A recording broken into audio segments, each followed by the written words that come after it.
Welcome to the Mischief. I'm Valen, and this is Immersive Engineering. Today I'm covering the Automated Workbench. There may be those of you that are wondering, what good is the Automated Workbench? It's mostly for those that, just want to automate some things. And there are a lot of you that like automating things, and I can't say I blame you. It can be very addictive.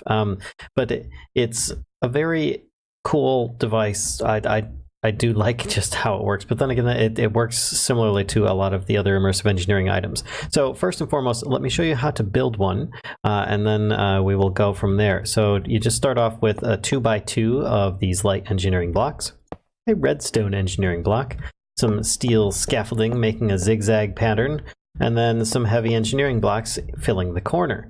Now you take a couple of treated wood slabs across the redstone and the scaffolding there. Then you fill in the rest with conveyor belts. You're going to want them to actually kind of make a, oh, there we go, I'm kind of occupying the space. Make there we go, a trail throughout the center of it so that they all kind of will create items. You drop something on there, it should zigzag through, just like that. And then you take your engineer's hammer and make sure that these are treated wood slabs, by the way, not like spruce or something silly like that. And you just right click on the slab itself in the center and you get yourself an automated engineer's workbench. Now, in here it has a few different options. You can see here it's got some different inputs and so on. Of course, the energy goes in the top. And you can fill it with LV cable, but if you have something constantly being made, it will actually not be able to keep up with the power requirement. So that is entirely up to you. I mean, it's only just barely less than that. So you could easily get away with a LV current instead, but otherwise MV or higher should suffice without any issues whatsoever, though I personally will probably just do an LV because it's going to still keep it at a decent rate anyway. Now, of course, as usual, this section here at the front is turning it on and off. I'm going to turn that one off for now. And these blue dots on the side are for item inputs. So you can, as you see here, have conveyors feeding items into the machine. Now, you'll notice that these two machines look a little different. Reason for that is because this one does not have a blueprint. You're going to want to put the blueprint in first. You can put there's a few different ones to choose from. Right now I'm just going to put in this one here for making the hop ingots. I can't remember what they're called. The Graphite Electrodes blueprint. There you go. And if you want it to start making them, you actually have to click the item, otherwise it won't do anything. So you can actually put other things in here too and make different bullets or casings and so on. Now I put it back in and it's going to remember the one that I had clicked on last. Nothing really happens up here. This is your energy input output gauge, and then this is all the different items. So instead of using your engineer's workbench with some kind of crate next to it and constantly going back and forth with those hand making things, instead you can actually automate the creation of something like your castle cartridges or your different ammunition types, or even your electrodes. And as you can see here, I've got a whole bunch of ingredients inserted. I've got some blueprints already. Let me flick this lever here. You'll see that stuff is coming down, going into the side here. There are two different side inputs that you can choose from to insert stuff, and it's going into that slot. Now, this last slot currently does not seem to accept items, so therefore you might want to hand place things in here if you are expecting to have the entire thing full. Do not rely on the last slot in this current version, which is, I believe, 0.10-57. And of course, if you just start inserting things before you put the blueprints in, it might actually go into the blueprint slot by accident. So keep that in mind as well. The order that you put stuff in is important at this point. And this is already powered. You can see it is currently off, though. If I could turn it on and off and so on. Allow me to choose, let's make some of these flare cartridges.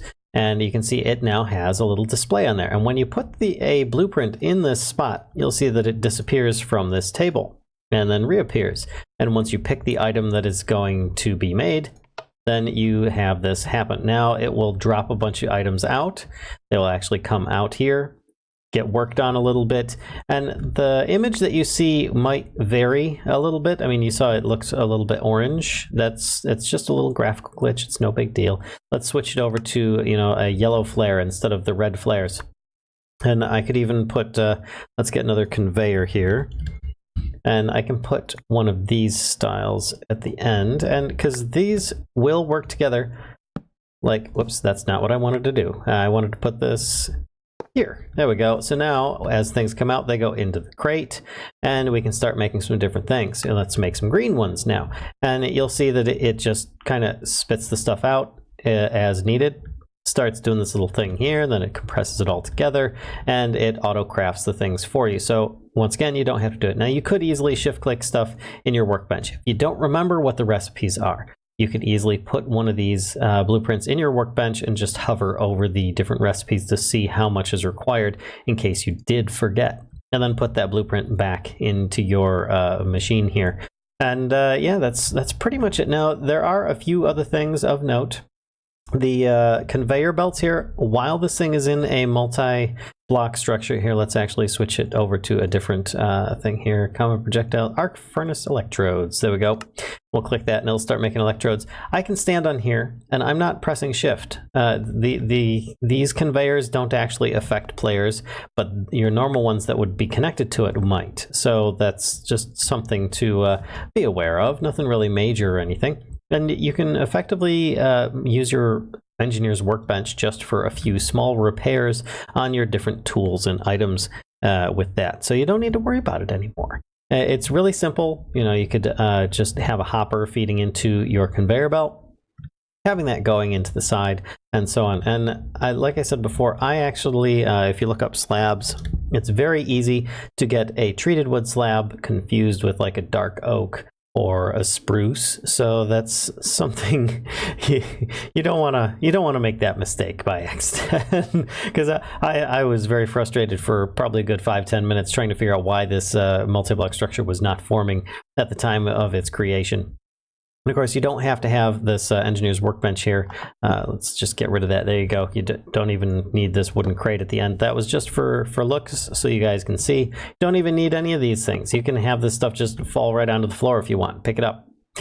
It's really basic, really simple, doesn't require a lot of power, and you don't have to have per se a minimum in there for or a minimum amount of power coming in for it to actually function. It can actually just store the power until it's ready to perform the action that is currently being requested. Let's do some, we've got castle cartridges, let's do silver as well. You can do all sorts of stuff with this. It's just really cool to have an option to automate this thing. It's really nice, and I quite like it a lot. So I hope you guys like this. I mean, it's nothing really too fancy, and it's not required. It's just a little automation, really cool desk that you can use for switching out your engineer's workbench for something a little bit more techy as you desire. So if you guys enjoyed this video, be sure to give a like. Don't forget to comment below if you have any questions or something to say.